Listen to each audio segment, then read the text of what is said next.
Hello, everybody. It's Nick here, and I just got home from my trip in Vegas. I actually didn't. I never thought in my life I'd be going down there twice in 1 year. But it turns out my new job has been gracious enough to give me the rest of December off and New Year's Day. So I decided to go. I saved up in advance. Should have saved more money, but um, anyways, it's excuse me for being slow and everything. It's been a long excuse me. It's been a long trip. I'm exhausted, but this one, if you're into the more gaming related content, you might like this. I'm not going to show all like the shirts and stuff I got from Vegas because this video would be too long, but I did want to show you guys the video games I picked up. Um, Maybe a couple other trinkets too.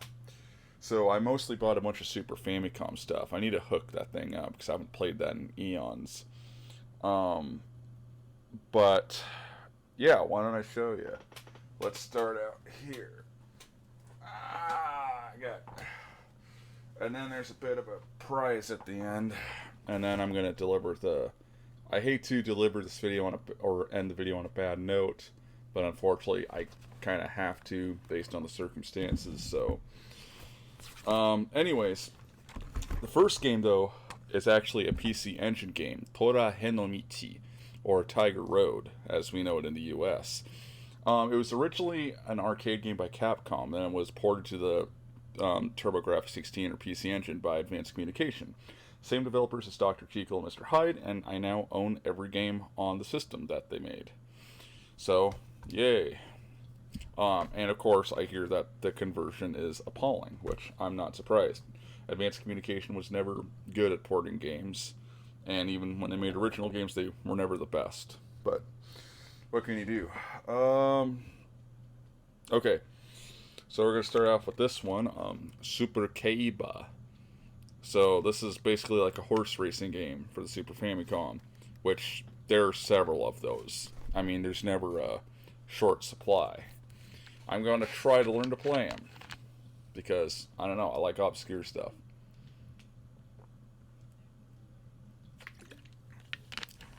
Forgive me. Yeah, I'm like, in case you can't tell, I'm like really sweaty and I'm really thirsty and everything. Weather was good in Vegas though. It was in the 50s and 60s, so it's pretty good. Next game is Shanghai 3. So this is a pretty interesting thing. There's a and this one's by Sunsoft. I don't know if they actually developed it or not, but that's pretty good. Sorry, I was looking at the box. I was trying to see what it was all about. I know how to play Shanghai. We now know it as Klondike Solitaire, or Mahjong Solitaire, I'm sorry. Klondike Solitaire is the standard card one. Next one is another horse racing game called Ipatsu Gyakuten. I don't remember what that means. Sorry. Okay. Next one is Super Honmei Gi Seiha, I think. Seiwa or Seiha. And oh yeah, they got in a tiny size 1 hiragana here. So, yeah. Another horse racing game. This one by Nichibutsu. So that's an interesting one. I'll have to learn to play that one. Again, sorry for the low energy. Like I said, it's been a great vacation, but I'm really tired, and and then like I said, I'm going to tell you guys the news at the end after this so-called prize. I don't know what else to call it. And sorry if you can hear my sister's puppies like whining out there. She's fine, I promise. You can trust me, I'm not a doctor. Okay, got more games. I picked up some more before I left for the airport. More Super Famicom. So here we got Hudson Soft's Super Power League. So that originated from the TurboGrafx one, Power League, which has the same name in the US and Japan, funny enough. We got Super Black Bass 3. I don't remember if this game actually got a US release or not, but I see it's by Starfish. I mean, look at that. who had a monopoly on the games of this franchise. Although it's actually Starfish, the R just looks very identical to the A. And if you didn't squint, you wouldn't be able to notice it. This freaking bag sucks. Ripped. Okay. Next game is Bomboozle, which I think is called Kablooey in the US. And it's by Kemco. You know, Shadowgate, Deja Vu, Uninvited for the NES. So I'm going to trust that this game's not going to suck really bad. And then this one was $5, so I mean, some of them were. That's why I had to get them. This is J League Super Soccer. And this one also seems to be by Hudson Soft. I don't know if they actually developed it or not. I'd have to check that, but soccer's okay. I always thought that was a duck bill on the soccer guy's face, but it's actually just his nose. My camera's too crappy to capturing quality. And then I got one for the Genesis, and I haven't got my Genesis out in a while. But this is Fantastic Dizzy.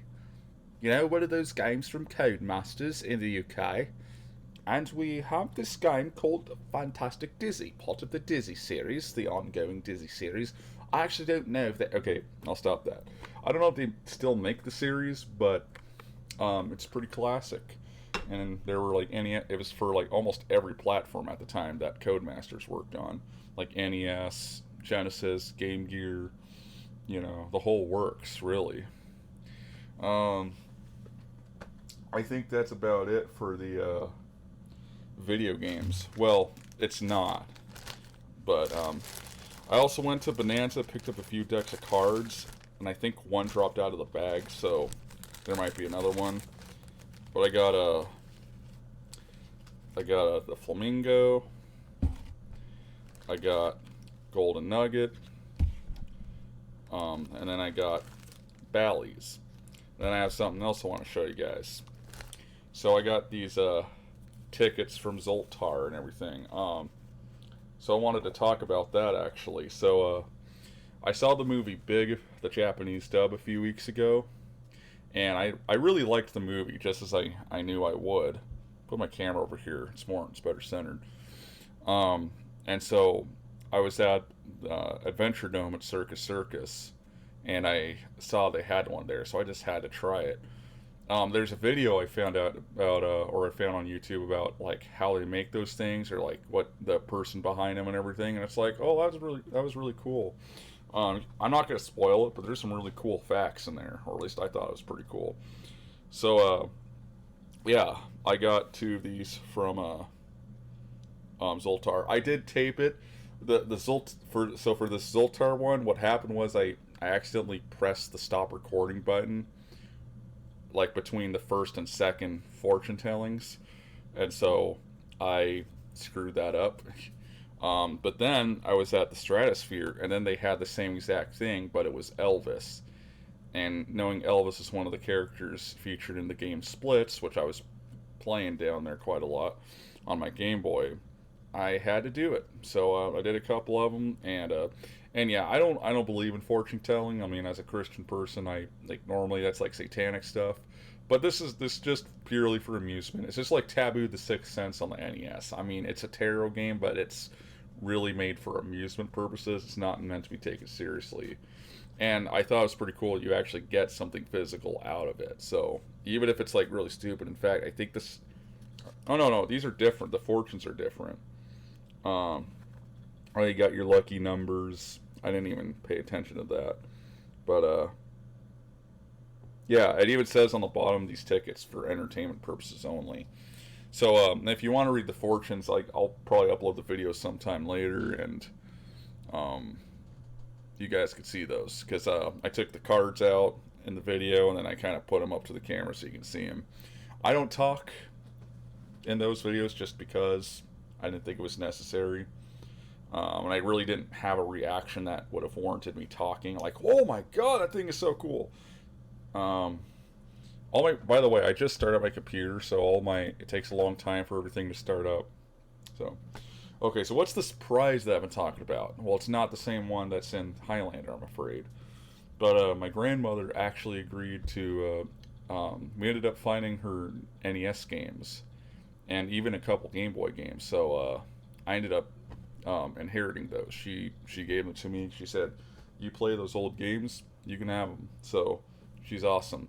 There are some that are boxed, and then there's also a lot of them that aren't. So we're gonna go through the ones that aren't first, and then we're gonna go through the ones that are. First off, there's a manual for Dragon Warrior, and I didn't even know it was. I don't have the game, unfortunately. Although the Famicom version is like pretty easy to get, if I'm not mistaken. And I mean, these manuals were so cool back in the day. I mean, you got like this map of the kingdom and everything. I mean, they were so creative back then. Actually, where's the slime? That's what. Wait, do they show the enemies in here? I'm looking for the slime. Where's the slime? Oh, I don't see any enemies here. Oh, they may not be in here. Yeah, these actually don't even look like drawings by someone from Japan. They look like drawings from like an American artist or European or something. Okay, so let's get started with the cartridge games. Here's what I'll do. I'll show you the box if they come with the, because they were separated by boxes in the games. So I'm going to see if they have the boxes or whatever, and I'll show you if they do. So the first one is a classic. That's Tetris, From Russia with Fun. I never got the reference as a kid. Like, I knew the game's from Russia, but it's like, okay, why did they have to say that? And then then I later found out, oh, From Russia with Love, like the James Bond film. Okay, that's kind of clever. This one does have the box. So the box is, like, the upper part's kind of in crappy shape. The rest of it's actually pretty good. I'm just looking at this. For some reason, this looks like a PAL version, but it's not. It's an American one. Let's see. It's got the cartridge. It's got the cartridge cover. I really don't want to take this out, so I'm not going to, but I want to at least see the manual really quick. Okay, manual. Not in the best shape, but again, these games were just sitting in like my grandma's house. Like, she hasn't played her NES since probably like early 2000 or something. So, wow, it's just, all I gotta say is this one is way better than that piece of crap one by BPS. I don't know what they were thinking with that. So I'm actually gonna put the game. I was actually playing with my sister's dog when I got home, so I got like hair in my mouth from the dog, non intentionally, of course. The flaps here for the top part, they're pretty bad shape too, but whatever, not a big deal. Okay. Alright, next game. We're gonna look at the cartridges again. And this one, another classic. We got Super Mario Brothers 3, which I already have, but, and like my copy, my grandma's box is in really bad shape, so I'm not gonna put it in there. There we go. Yeah, dog hair, not good. Wow, excuse me. You can see the original price tag on this thing, $69.95. Someone want to do an inflation check on that, like how much that would be in 2022? But that's pretty cool. Even if it's not in the best shape, but still, it's a classic. You know, I'll take it. I'll just put it in here. Okay, next game. We have, God, these are all classics. We got Zelda 2, The Adventure of Link, and that does have the box. And actually, it feels like there's another copy in here. Okay, that's interesting. Looks like there was a price tag on this at one point, so that's weird. I guess I could take a look at the one in here. Oh, this one's the gray cartridge. I don't know which one is more rare. I'm assuming the gold one, but it might be the gray one. That looks cool though. NES AL USA 1. So there you go. That is interesting. There's a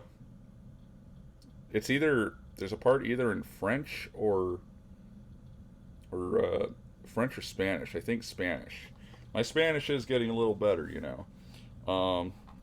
We got the manual and the cartridge case, the cover sleeve or whatever. Manual, pretty good condition considering.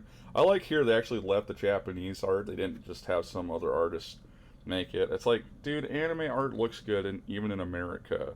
I know back then they didn't think so, but I think it looks great. Um, it's so cool reading these manuals. Back then they were actually fun to read. Nowadays, like I got a Switch game, which I'll show in my other video blog that I did before my vacation. But there's no sorry, there's no whatchamacallit, there's no manual at all. It's actually built into the game, but if you're like, Inspector Gadget with those DVD menus, you're not gonna get it. And for those who don't know what I'm talking about, look up James Rolfe or AVGN. It was James Rolfe though, not AVGN, so I'd search James Rolfe. Inspector Gadget. It's some of these cartoons had by Deke Entertainment, or if you want to be funny, Dick Entertainment. They had a whatchamacallit. They had like Sonic the Hedgehog and Super Mario Brothers Super Show on DVD, and Inspector Gadget's there to help you try and figure out the main menu if for some reason you're having trouble. Now I'm looking at the two of these cartridges and I noticed some differences. I never noticed these before, but I'm trying to keep this box afloat. Ah! Okay, I don't want to drop anything, especially. So here we got just the gold one has more detail to it. This one, the sword's shorter, it looks like, and they move the logo and everything. So that's kind of interesting. I didn't realize there was such a difference. I actually want to get the disc system version of this. I don't own that. I have the first game on the disc system and the NES, but it'll be interesting though I want to get that. I actually do have the strategy guide though. I have the strategy guide, the official one from Japan. I saw that at a game store and I picked it up. So, I'm actually. Oh, this is 1992, so this must be the newer one. Okay, that makes sense. That's good. That means they probably fixed some bugs and stuff. And this is the classic series, almost like those NES re-releases on the Game Boy Advance SP. So, all right, that's cool. That's cool. All right, next game.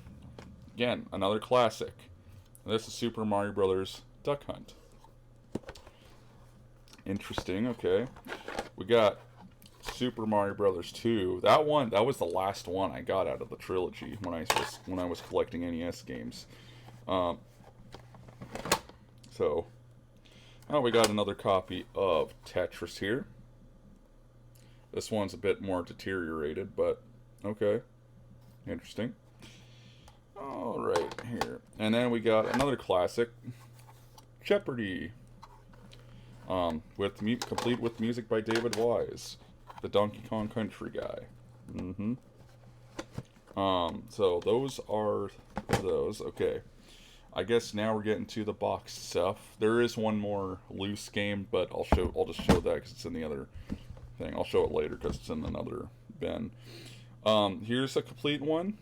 This is one that we had to have, or that my grandfather loved before his passing, was Adventures of Lolo 2. And this one is complete, I'm pretty sure, or at least it feels complete. I always thought it was cool that HAL America's offices were in, U.S. office was in Beaverton, Oregon.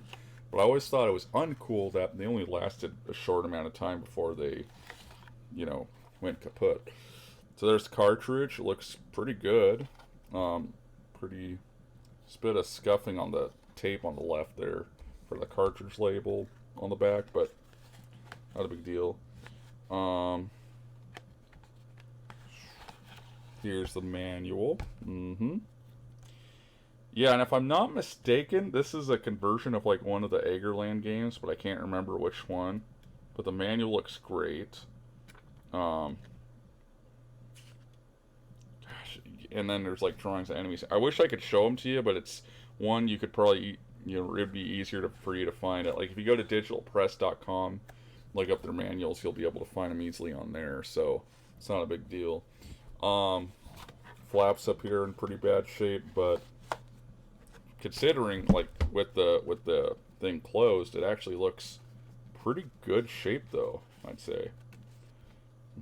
So, there you go. Oh! That was a close one. Yeah, because you gotta be careful. Alright, and then we got Vegas Dream, or Viva Las Vegas in Japan. I actually already own a complete copy of this already, but this is what I believe to be the best casino game on the NES. I like that it's not just, I mean, it's mostly just you gambling, yes, but there's like a lot of stuff that would happen in real life in Vegas, like, you know, a guy comes up to you, hey, you got a telephone call, oh, watch out, you know, on the stairs, don't fall down. Or, hey, can I borrow some money? And then, like, if you say yes, they either pay you back later or they don't. I mean, it's pretty cool. They have those little flourishes. And this is something I always remember from my grandma's copy. There's like this sticker on the back. Maybe someone could tell me what it is, but choice of something. Las Vegas, Reno, Tahoe. I don't know what that means. As recommended by Nightlife. Extra fun books available for only $7 each. Number of booklets. You could actually lift up some of it. Oh, it looks like there's another thing on the other side. I'm not going to peel it off, though. I don't want to damage it any more than it is. Of course, my copy doesn't have that. What's really weird about this game, though, is the Japanese release, because the game is completely in English, just like this one. Yet there's a debug mode where it has Japanese messages that you can look at. So it's a wonder why they never actually used that. Now these are in a different bin in another part of the house, but here's a box for NES controllers. I can hear the like booklets wherever in here. Precision game control. Add 2 more standard game controllers to your NES trademark. For 4-player excitement, high-tech design for the most precise game control ever. Plug them into your control deck, registered, for 2-player fun, or into your NES satellite. Shut up! Scissor Dog. Or NES 4-score, trademark, and experience the thrills of Nintendo's growing library of 4-player games. Yeah, except my grandma never actually owned that. Oh, that's weird. Looks like you open it from the bottom. Interesting. Yeah, we got some stuff here. Okay. Never opened. That's pretty cool. I see Top Players Tennis down here. I actually bought the Japanese version not long ago. Although that's called World Super Tennis. Not that anyone really cares. Well, maybe some people do. But not enough that I care that people care. I don't know. Just forget I said that, alright? Put it down there and hope I don't step on it. Alright. Yeah, it's going to be a while, isn't it? I'm going to try to keep it under 30. Once again, another classic.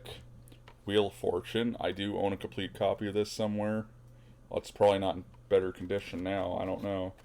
1987. It's hard to believe, man. Back then. Cartridge looks fine. Don't see any problems with it. Is there a manual? There should be. And I think Yep, here we go. Now here's an interesting thing. The Game Tech booklets will sometimes advertise games that never got released. Like this one. Yep, this one's got it. It's got two of them. There's The Price is Right and Password. But of course those games never actually did get released, and you can't really find any info about them. I think Password's got like 1 or 2 screenshots, and that's it. And I think even those are taken from the screenshots found in some of these manuals. So I'd like to see those, but I don't think we're ever going to get them. So, c'est la vie, as they say in France. Which is like, oh, forgot to put the cartridge back in. Need to start doing that. It's a bad habit. Okay. Flaps, yeah, flaps are they're pretty much bad for all of them. So what are you gonna do? Next one. I'll put that one back in here actually. Okay. Next one, I also own this complete. And that is Classic Concentration. And this is how I was first introduced to the game. And can anyone figure out what this says? It actually does tell you on the back of the box what it's supposed to say. I'm not going to say it just in case. Someone might be like, oh, how could you? Okay, it's a Game Tech game. Let's see. Do they list an unreleased game in here? Let's see. No, I don't see any. So, oh, they have a few pages worth. Oh, here we go. So the other one had password. This one has super password. Again, never got released, and I think there's like a screenshot of it online, but that's all you're going to see of the game. Unfortunately, doesn't look like they ever. Oh, that's the best when it falls on the floor. Okay. Anyways, that's a great game. That's a classic. See if I can get it in with the cartridge. That's good. All right. Oh yeah, this one was one of my grandfather's favorites. He was really good at the game, and that was Dr. Mario. I forgot. I actually bought this a couple years ago for the Famicom. I don't think I own the US version, but I do have the Japanese version, which is pretty much exactly the same. The flaps coming off here, but not a big deal. Oh, I got like a little ad thing, yeah. Now you're playing with the power, of course. Now you're playing with yourself. Manual's pretty good shape. I'm surprised. Yeah. So, let's see. I'll just put the cartridge back in with it. Oh, shit. I hit the flap that was coming off. But it's still on there. That's good. Alright. Next one. This one's in a case for Toys R Us for 89 cents. Wow. Yeah, US people. Do you remember Americans? Do you remember Toys R Us? It was this huge, gigantic toy store where everything cost $1 million. Your parents dreaded taking you there because of that. But anyways, this is Lolo 1. So I don't know if my grandparents ever actually owned a complete copy. But I know my grandfather beat all the games, or so he told me. I believe him. I have this one too. Tengen version of Pac-Man. There's the player's seal of approval. This one's in okay condition, I guess. I believe Junko Ozawa did the sound conversion for this one. And it's pretty good. There's the cartridge. That's pretty good. I wonder who did the cover arts. This was one that I always liked as a kid. You know, even though I was awful at Pac-Man, and I still am, by the way. Here's the manual, pretty good shape. Wait, is this? Oh, okay, this is the licensed version. Okay, I didn't even notice that, but yeah, it's on the front. Yeah, there's an unlicensed and a licensed version. I think the one that I have is actually the unlicensed version. So, this one. There you go, Tengen, 1901, McCarthy Boulevard, Milpitas, California, 95035, USA. Rest in peace, Atari. Rest in peace. Some might argue that they're still around, but it's like, yeah, but it's Infogrames. I think that bought them out, so it's not really Atari anymore. You could say it's Atari, but it's like Bare Naked Ladies without Stephen Page. They're not Bare Naked Ladies. They're just the Bear Ladies or something. I don't know. Or as I call them, Bare Naked Ladies 2.0. Okay, this is one that you might know because Angry Video Game Nerd reviewed it. And that is Bugs Bunny's Crazy Castle. Which is one of the Game Boy games, too. I deeply regret it because at the time I wasn't a collector. My grandma ended up throwing out all of her Game Boy boxes. But at least the NES one stayed, so that's good. Now I actually do have this game on Game Boy already, but my cartridge is deteriorated, so the plastic broke. So I swear I didn't throw it. Like, I'm more than willing to fess up to that stuff. Yeah, I don't know if that's true. I believe this password that they show you, YTKX, it looks like. I heard that's the password for the last level of the game. So, And AVGen's like, it's got the shortest, sweetest password I've seen in a while. And that's because the game doesn't store any specific settings. It just takes you to that level. You know, it doesn't have to count how much ammo or anything you have. That's why. Kemco. We just talked about them, the Super Famicom stuff. But yeah, they did some good stuff here. I'm going to check out the manual. Try to be careful with these boxes because I know they stretch quite a bit, but I don't want to break them. Manual looks pretty good. I mean, obviously my grandparents were good. Oh, you got these like giant characters of the opponents. That's pretty cool. Now in Japan, this game is actually one of the rare titles for the disc system. And it was actually based on Who Framed Roger Rabbit. It was just called Roger Rabbit. And then there's a prototype version of the NES game called the Bugs Bunny Funhouse, which I think would have been a better title because nothing about the game looks like a castle. There's like brick buildings and pipe worlds and stuff. So, all right, and then the last one here, before I have to deliver the bad news.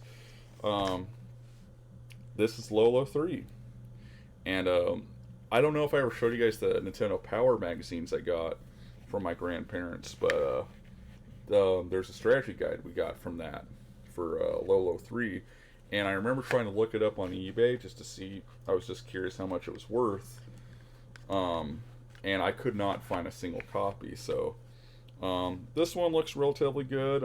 Manual, it's got like a crease, but it's fine. Wow. Oh, there is... Okay, it tells you about the strategy guide. Oh, and my grandparents wrote down the phone number. So, that's pretty cool. It says order. Order, because HAL America... Okay, for more information or to order HAL America games, call us at 503-644-4117. But underneath, one of my grandparents wrote, order, hashtag, colon, 1-800-468-5354. So if anyone wants to try it. Let's talk about game counseling. There are many ways to solve each of the rooms in this game. Sometimes you can clear a room without using all of your magic shots or without using power options. Sometimes it helps to have someone else take a look at the room.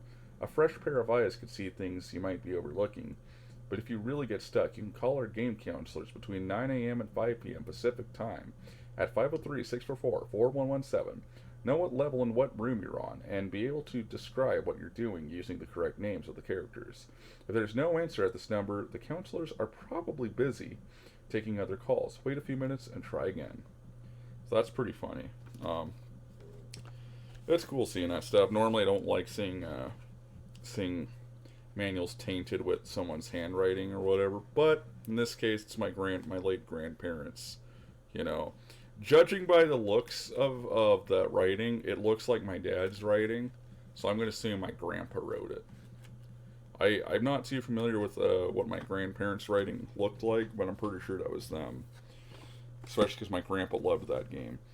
And then this is when my grandma got a Generation NEX, which I inherited, and I had one for a time as well, but mine stopped working. And this is a rarity guide, I believe. Oh no, this is the instruction manual. Oh, but it does have a rarity guide in here. Okay. I want to look at a... You know what? I'm curious to see a... Do they have Taito? Yeah. What do they say? Okay. They got Taito, Flintstones, Rescue of Dino and Hoppy. Wait, but that's... Oh, and they have the Japanese games here too. Okay. That makes sense because they both played the... Or they both are owned by... Or, I mean, the system plays both Famicom and NES. Game Action Replay. Huh, I didn't know that they had that. Game Key, Game Sounds, Golden Key, Homework First Lockout. Oh, those are... Okay, these are accessories. Or it's the Angry Video Gamer says accessories. Okay, here we go. I want to look at Flintstones...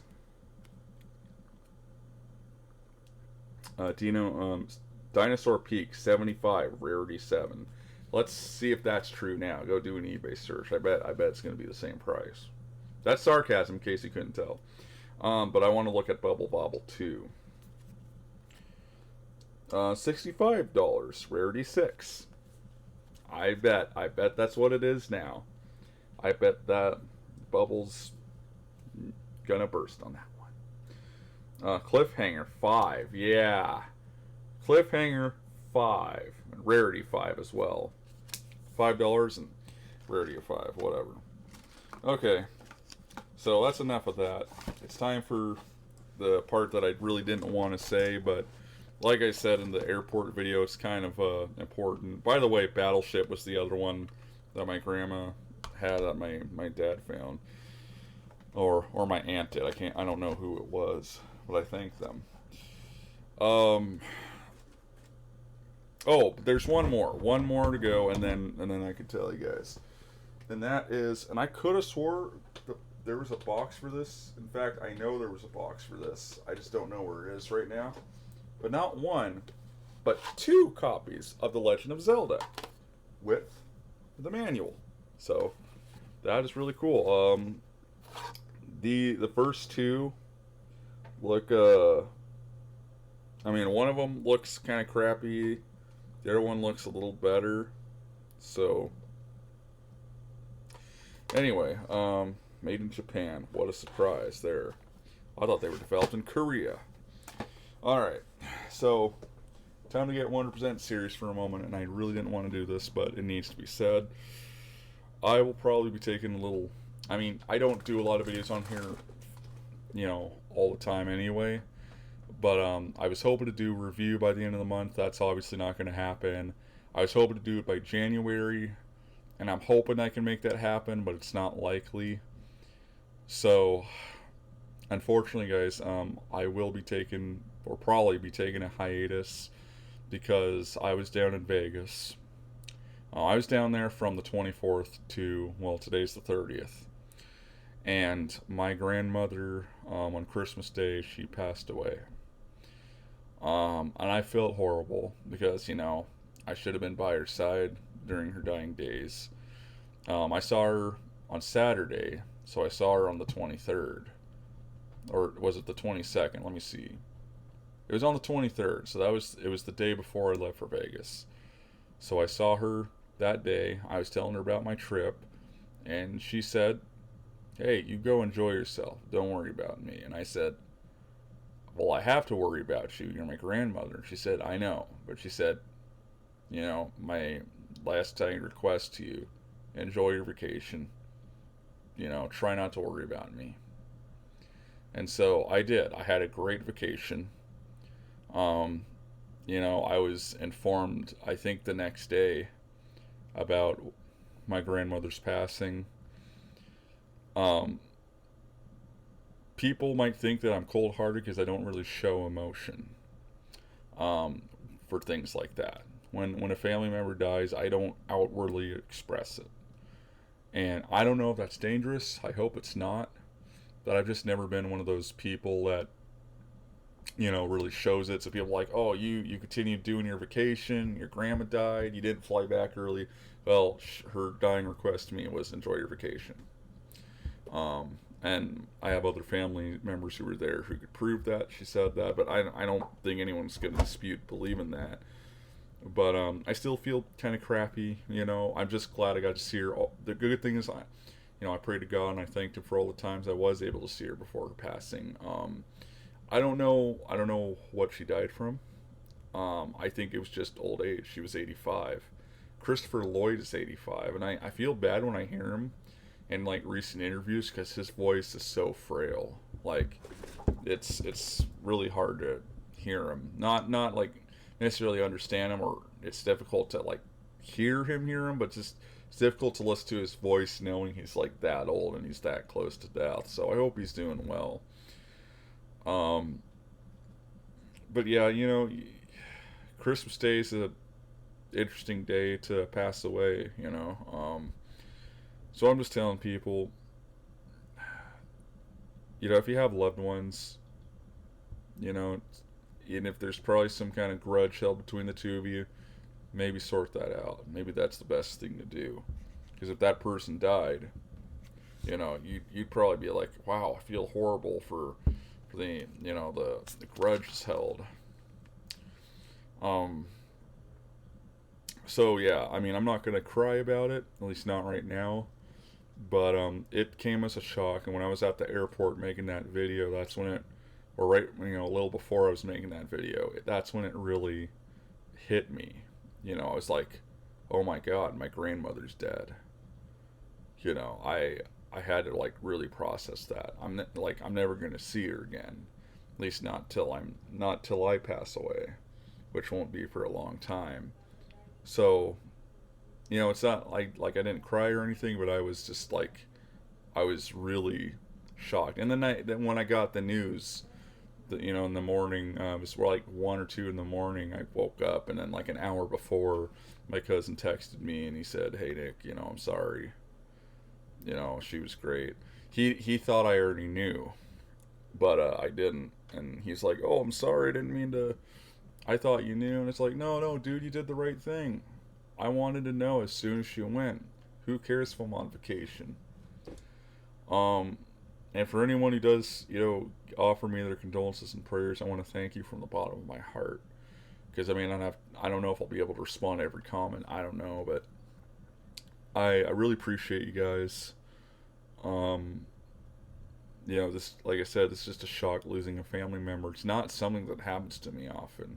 I mean, I've lost a few family members in my life, but you know, it's now I'm starting to lose people that are, you know, somewhat close to me, and that's the scary part. You know, my father's in his 60s, you know, and we're really close. Um, you know, it's gonna be tough losing him.